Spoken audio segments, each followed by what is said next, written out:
Welcome to our second upload for the YouTube channel, Unexpected and Unplanned, however, opportune in timing, as we had a strange encounter on social media, told us that there's a lack of information out there about the topics we're going to be discussing today. And I do have authoritative sources, as in we're not using Wikipedia for this, we're using authoritative sources. And what we're going to do is we're going to try to define, for those who might be curious about it, the big difference, the key difference in a real world scenario between computer science and information systems or management information systems or computer information systems. I don't believe that there's a clear delineation in people's minds as to why they're different and why both are important. And it goes to what you might want to do for a living. If you're considering getting in technology, first of all, I feel bad for you. I say that only because careers in technology have largely been misused. People that get in it are frequently stressed, overworked, on call rotations, and things. It's certainly one of the most highest paying. And if you have the aptitude for it, I'm not discouraging you from doing it. Rather, what I'm saying is that the glory days of what it could have been are long since gone. And you should understand the vast majority of companies who are hiring for these positions, they're likely going to abuse you and you're not respect your personal time and space.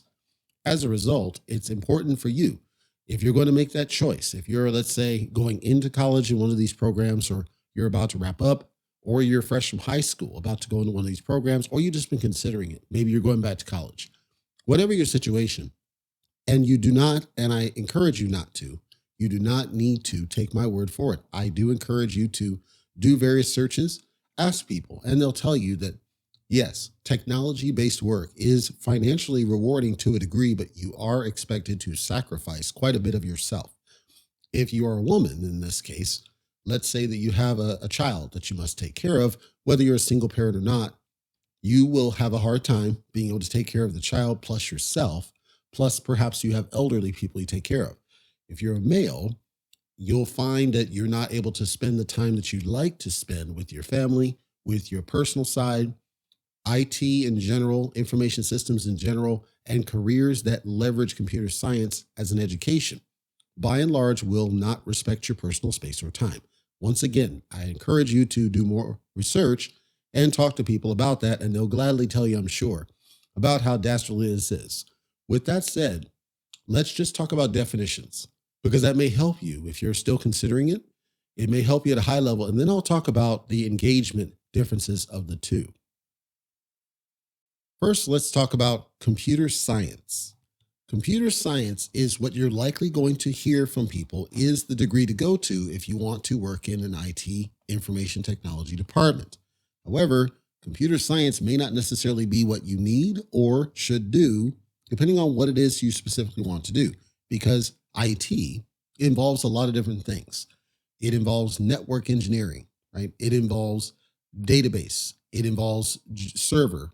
It involves data center stuff. It involves support, service desk type stuff. It involves development to some degree, but it also can involve analysis, as in business analysis. It can involve project management. It can involve architecture at a high level, as in system design. There's a lot that goes into IT as a generic term.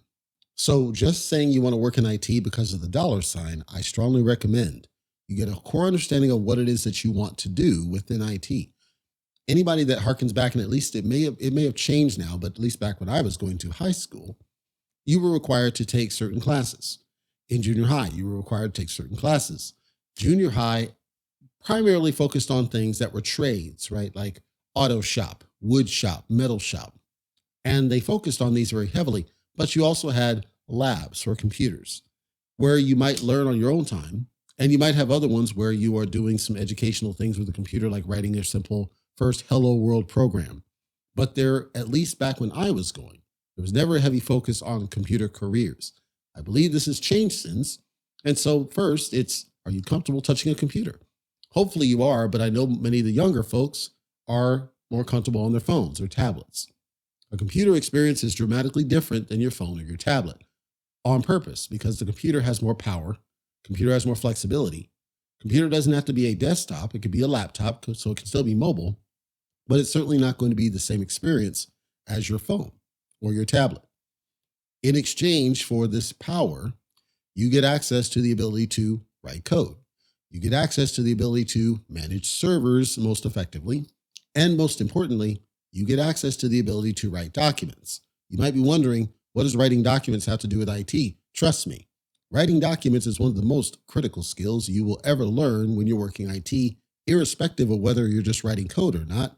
Writing documentation will save you if you choose to go into that career. And if you don't know how to do it right, as in proper spelling, proper grammar, proper syntax, context, brevity, all of these are traits you are going to want to know if you plan to get in IT, because, and I'll be candid here, you will embarrass yourself if you fail at any one of these. Here's the truth. Microsoft Word, which is predominantly used, has a built-in spelling and grammar checker. You should always have it on. There's no reason not to. If you're not comfortable with email, you better get comfortable with email, because in the real world space, you're going to be expected to respond to emails, compose emails, possibly even correct emails. Writing, get used to it, and break yourself out of the habits that were gleaned upon you by text messaging. Shorthand and words like keck, get away from these. Learn how to express yourself with full words, full context. Understand the meaning of certain words. Don't misuse the wrong word for your context. Understand how it flows together, because when you get into the workspace, you will be expected to communicate at a certain level. This is true even though you might see companies like Google with a bunch of hipsters sitting around a coffee bar. There's still an expectation of a certain level of professionalism and a certain level of education.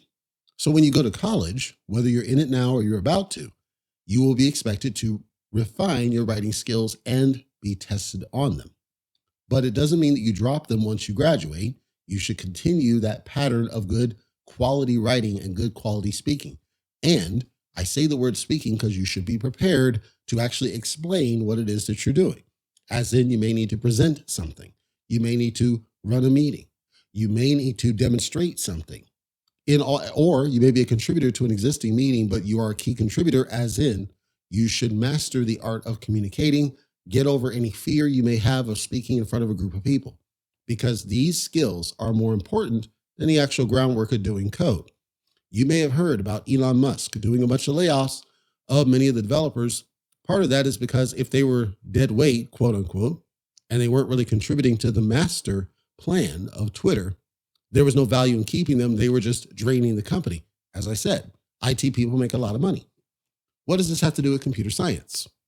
Well, the World Book Encyclopedia defines computer science thusly, quote, computer science is the scientific study of the application of computers to solving problems. Stop. The application of computers to solving problems.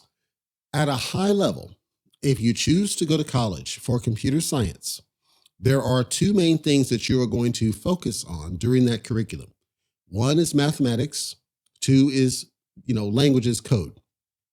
And the reason that they focus on these is because in order for you to achieve that definition, you will need to be reasonably good at being able to program, create applications, and the applications must solve a business problem. If you're not able to do it, the computer science is going to be confusing for you. That means you have to focus on problem solving. I don't know if anybody listening to this played with Legos as a kid. I'm assuming that you must have. If you did, Legos, for the most part, are designed to help you solve a problem, even if the problem is not one that has any cost. But let's say you have these pieces and you need to build something. That's a problem. I need to build something. But Legos let you build pretty much anything once you have enough of them. You just need the right pieces. And then it's up to your creativity. You use your creativity to go outside of the boundaries of what the Legos normally are designed to do. In the olden days, the Legos were given away in the Happy Meals. I say given away in quotes, in the Happy Meals, and we would collect them. And as you collect more and more Legos, each of the Lego kits was designed to build something very small, a bird or a house or something else. However, once you had enough pieces, you could pretty much build anything you wanted to. That was the power of Legos, back in the day at least. Today, this applies to programming, code development. You get access to a language, you master the language and all the different potential things it can do. The expectation for you to be successful is that you're going to think outside of the box of what you're taught and use what you're taught in order to create solutions to problems. What you would need then as a developer is somebody to help you understand what is really the business problem that someone's trying to solve. Without it, you're flying blind. You have all this knowledge, but nothing to apply it to. Having the knowledge doesn't do you any good if you don't have something to actually solve, something to create. So many people will actually write programs in their spare time. This is actually what has caused a lot of the rise of cryptocurrency, because it were people basically that were creating solutions to problems in their spare time. Many of the applications you use on your phone were people who got frustrated at a lack of something and used their knowledge to just spin up an application to solve a problem. This is what it's designed to be. That is the core around computer science. I should be able to learn enough about different tools and languages in order to create something that solves a business problem. If that sounds basic common sense to you, then you'll fully understand the importance of why information systems, which is a different type of education that you can learn, has a different value, and the two of them work in concert. Information systems does not have a specific definition. I'm going to give you a generic definition, and then I'm going to combine it with an explanation coming from Encyclopedia Britannica. At a high level, think of information systems as truly all of the different components, parts, and pieces that make something work in terms of technology. So that's very vague, yes? It's vague on purpose. Encyclopedia Britannica says, quote, "The computer age introduced a new element to businesses, universities, and a multitude of other organizations, a set of components called the information system, which deals with collecting and organizing data and information." So, stop.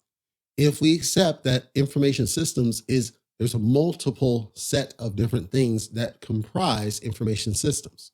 However, they're there to solve a problem as well. It's just that these are things that either already exist, are already well known, are already ready to go. In computer science, it also more greatly deals with the creation of something that eventually will be used to solve a problem. Information systems is an understanding of what's available to you to solve a problem. Thus, they are complementary. You can learn information systems, but by and large, you're learning around things that already exist. If you're not really interested in creating the next something, information systems is probably fine. If you like to invent, create something new, change the world, then you might consider computer science and just understand that you'll still need the problem. Some people go into computer science without really understanding problems, and they need help. Information systems people are very good at identifying gaps or problems or needs, because information systems itself is to identify how all these tools are used to solve problems. Hardware. The fact that we have a mouse, it's already a known something.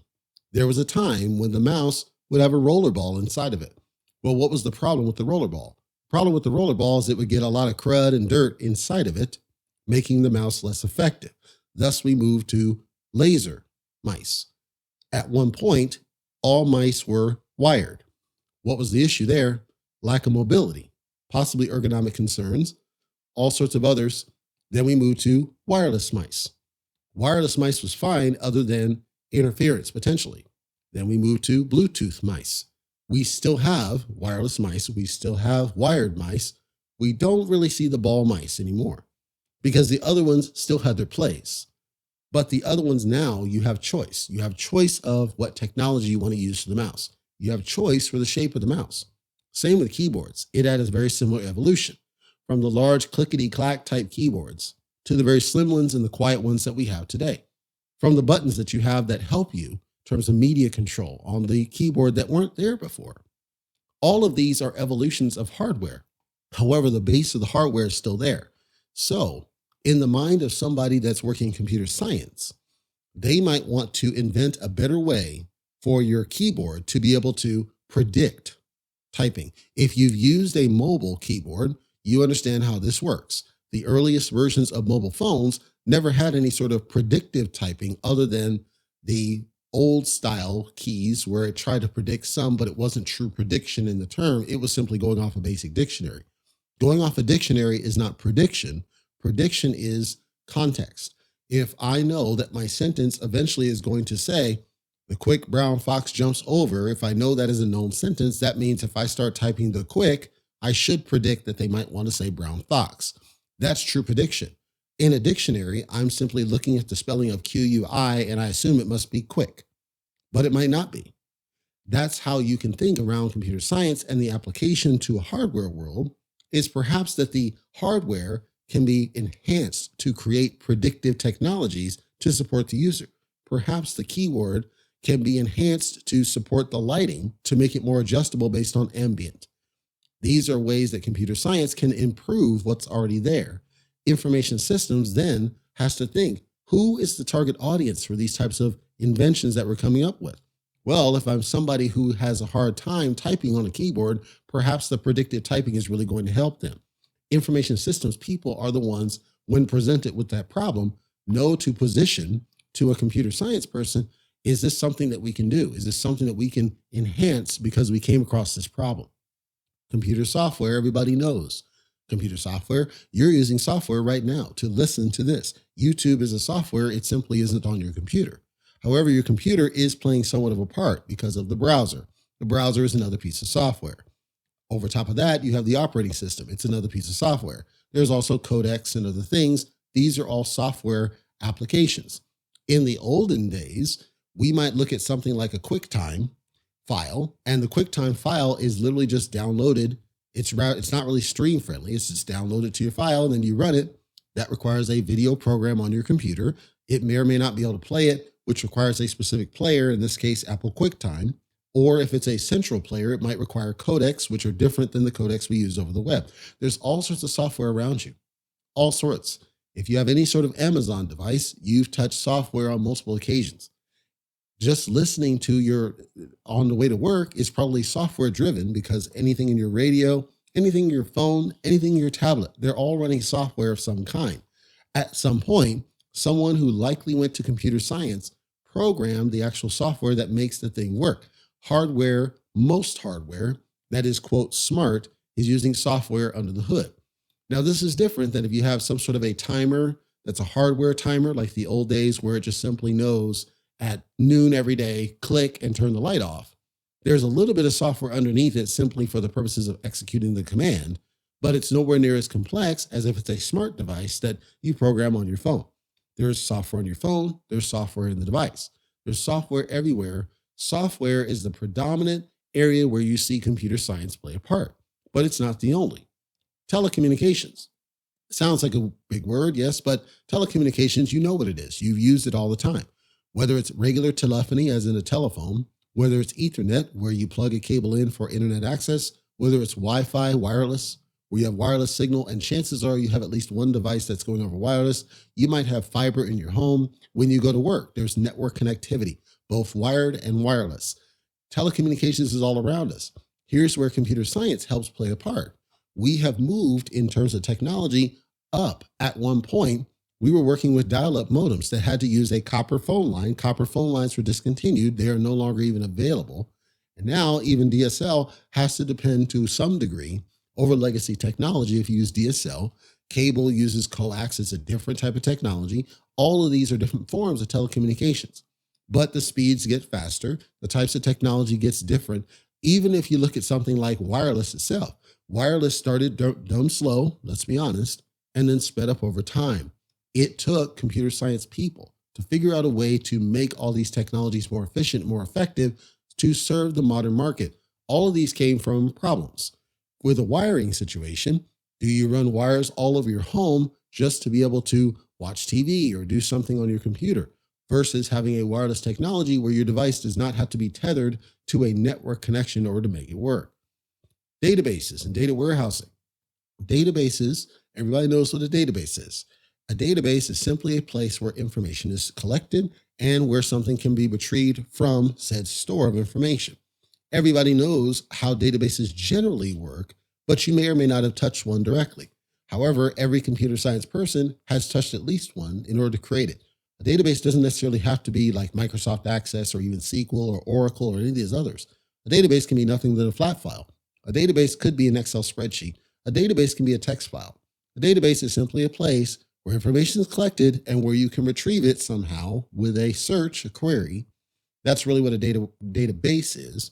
And then there's warehousing of data, which is more complex than I'll cover here today. The point is, everybody working in computer science will need to fully understand databases and embrace them, not just one type of technology, but the concept around what they do and why they work. Because for most, if not all, programs, you're going to need a database of some kind, even if it's a very simple form of it. Now, the last one I'm going to talk about is probably going to throw you a little bit, but it's just as critical as the other four, and that's people. And you're like, people play a strong part in information systems, because if you don't have people to understand the various four that I just talked about, if you don't have people who present problems that need those four, if you don't have people who can fully do it, execute it, if you don't have people who can discuss it, if you don't have people who can plan it, if you don't have people who can deploy it, if you don't have people, none of the rest of it works. All the technology in the world is useless if you don't have people in the mix. So I'm sure you've heard about AI taking over. And I've always said AI cannot replace creativity. AI cannot replace dynamic decisioning, as in, I got to make quick decisions on the fly based on stuff that I see, based on stuff I perceive, based on stuff I heard, based on stuff that's happening, right? We see what happens with the elections here recently. There's decisions had to be made. If a machine goes down, what do you do about it? Hey, we have to have a box. People have to drop it in the box. Well, somebody has to collect all those and run them through. Somebody else has to repair the machine. Somebody has to talk to the media. Somebody has to make sure the videos still work. There's people always involved.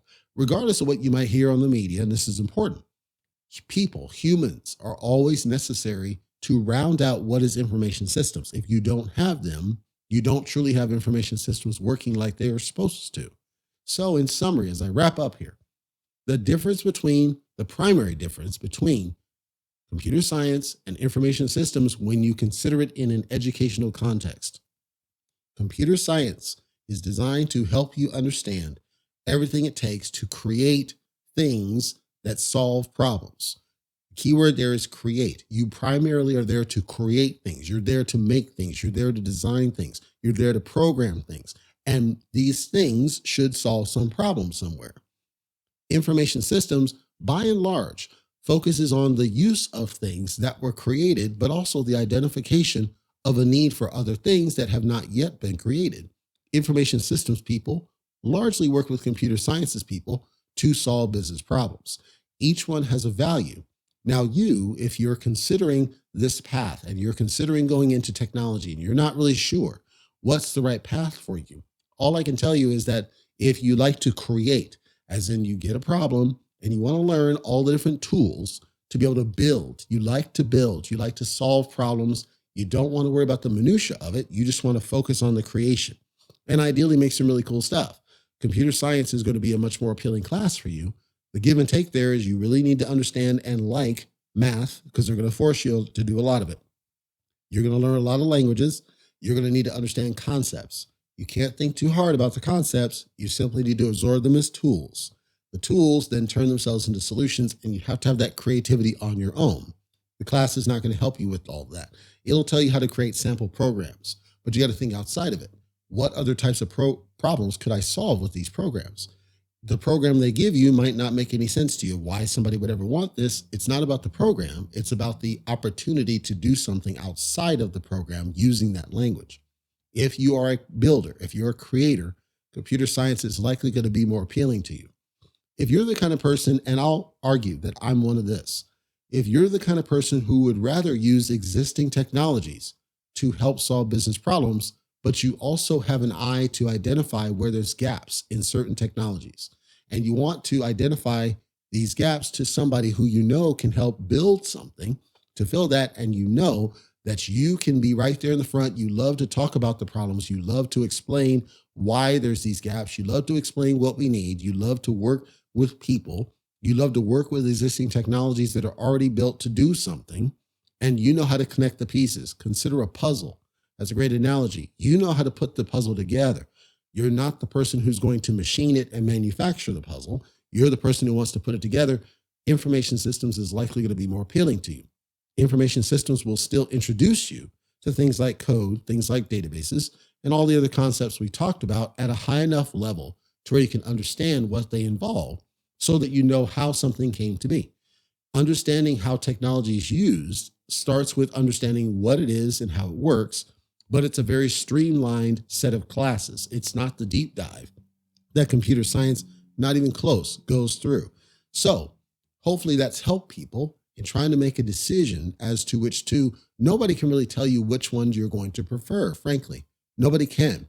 If you want to try to get a taste test of what we're talking about in these two, what I can only recommend is consider a certificate class. A certificate class is offered at most colleges. What it does is it finites down the classes that you take. So usually there's 4 classes, and you get a certificate, college certificate, and it's transferable college credit. So you don't lose any momentum, but perhaps consider a certificate in the one you're not sure of. So as I describe it, I say that information systems is really about using things that are already there. Computer science is really around creating things based on a need to do it. Maybe you're not sure about information systems really that much. Consider a certificate course around information systems. You take 4 classes that introduce you to the concepts of information systems and interops and these things, and then see if it's for you. Maybe it is, maybe it isn't. Maybe consider a certificate course around computer science. Take 4 classes on those, maybe a math class on top of this as a standalone class. See if that's really for you. I know that most people who like math have an aptitude for computer science because they like math. I don't like math. I've done math. I don't like math because math classes, at least in college, force you to do it their way. They don't focus on the outcome or the answer. They focus on the method by which you got the answer. I'm more of an outcome person. As long as I solve the problem, I don't really care how I got there. For me, information systems is much more of a connect. Can I write code? Absolutely. I just don't like doing it, but I know how, so that if I identified we're going to need to do that, I could explain it to somebody who's a much stronger computer science person than I ever will be. Hopefully that's helped, folks. Once again, do some research. I'm not giving you a direct course of action, simply providing this as a helpful bit of information you can verify yourself. Once again, I like to reference the World Book Encyclopedia for pieces, as well as the Encyclopedia Britannica for pieces. I do not use Wikipedia. So for these, you can check their sites for more information about everything I talked about. And I want to thank you for listening this long.